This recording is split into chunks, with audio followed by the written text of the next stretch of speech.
Hello and welcome to the channel.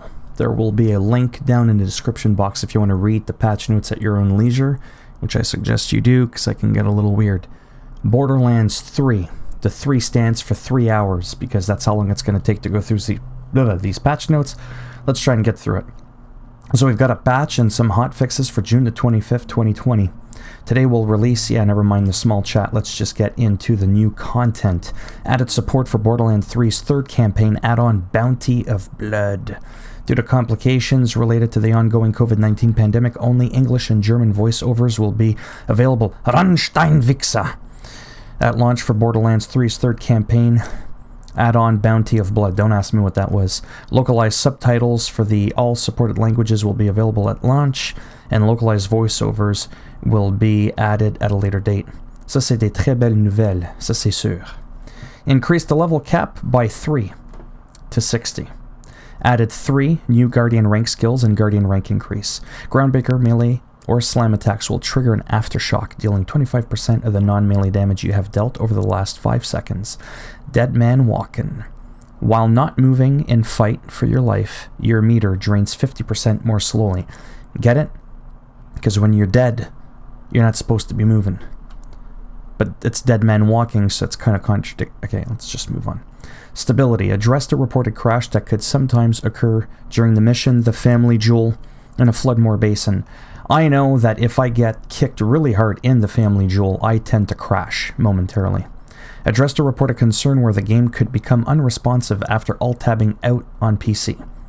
Addressed a reported crash that could sometimes occur when the host backed out to the main menu. Mayhem mode. Added mayhem level damage scaling to melee, slide and slam, level skill damage scaling, level pet damage scaling, and level vehicle damage scaling. Updated several passive skills to properly respect mayhem level damage. The damage source above now scale their damage according to the level of mayhem you are in. Each type of damage is scaled uniquely to account for how different skills and gear interact with the different types of damage. This is significant of a change, and we will be monitoring the community's feedback intently and adjust gear skills or damage scaling to ensure that build diversity flourishes. Like the flowers on the cover art for Borderlands 3. You see what I did there? That's me trying to be funny. To accommodate this scaling, a few passive skills were updated to use a new form of damage that prevents them from scaling inappropriately. Added skill damage as a rollable stat on class mods. Class mods can now roll additional bonus skill damage. When paired with the base mayhem level skill damage scaling, we anticipate builds centered on skills to become viable in late mayhem. Added mayhem levels to grenade mods. Grenade mods drop as weapons do in mayhem.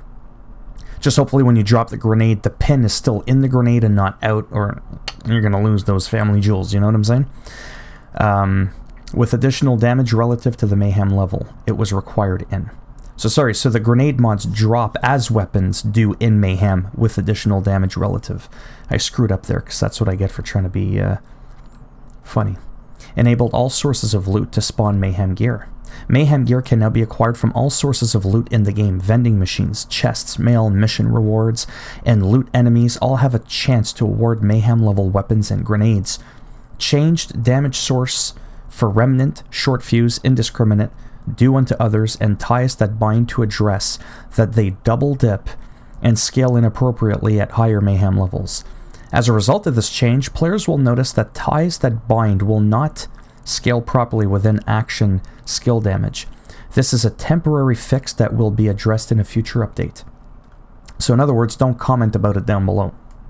Vehicles now scale damage uniformly instead of just against non-vehicles. Addressed a reported concern where split-screen players could sometimes not scroll through the Mayhem 2.0 modifier list.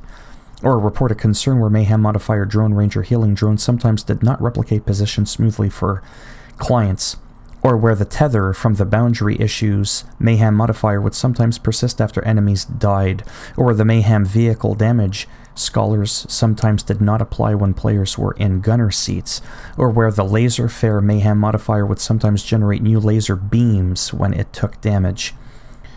Added the ability for Digiclone and Iron Bear to support damage scaling. General.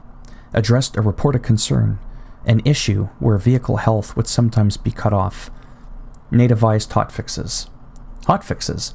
Again, to apply hotfixes, make sure that you're at the main menu, blah, blah, blah, till you see a sign that says hotfixes applied. If you're experiencing any issues, feedback, blah, blah, blah. Because hotfixes, if you don't like the hotfix, you can disconnect from the internet and you won't get the hotfix. So it's more like a live fix, but let's not get too technical. General. Melee and action skill damage further increased. Weapon adjustments. Let me get a sip here. I think I deserve it. With my metallic straw.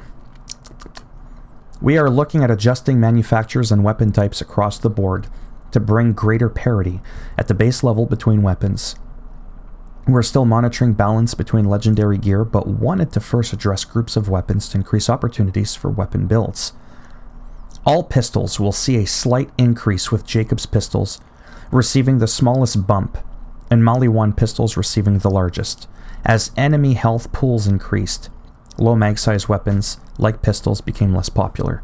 The damage increase across all pistols should provide more opportunities for builds to equip a pistol to accommodate their other weapon choices. We also increased the damage of all Tediador SMG weapons because we believed the damage from the thrown weapon explosion would be an integral part of the loop. I almost said poop because my cursor was in the way, and anyhow. However, throwing the weapon was impractical compared to shooting enemies with other SMGs. Now the trade-off to throwing at full magazine versus shooting will be more dramatic. Kov, Dahl, and Jacob's assault rifles were increased to match some of the Vladov assault rifles. We will evaluate Vladov. He sounds Russian. Assault rifles in totality after players try the changes to the other manufacturers first. Finally, we increased the damage of our traditional multi-pellet shotguns. Hyperion, Maliwan, and Jacobs all received a damage increase. Some of these shotguns were underperforming. They weren't doing up to, you know what I'm saying, they were shooting blanks.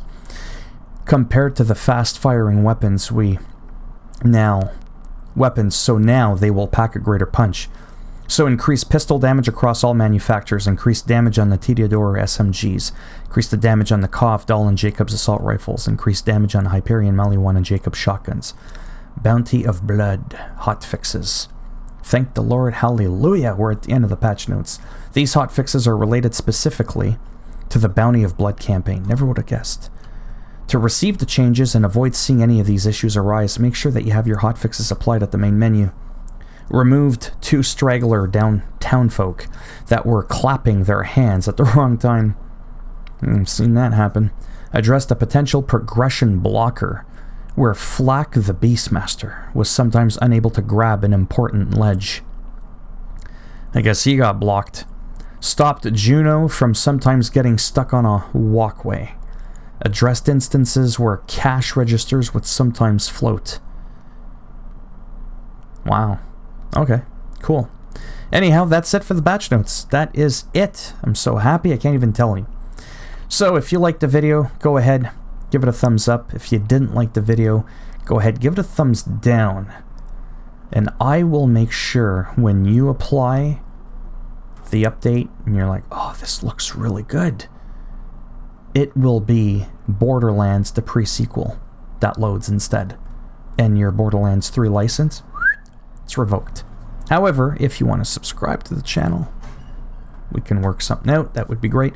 But if not, no, whatever. Thanks for stopping by anyways. Take care, boys and girls, or whatever it is you identify as. And as always, hopefully, I'll see at least some of you in the next video. Got some shit to pay. Bye now.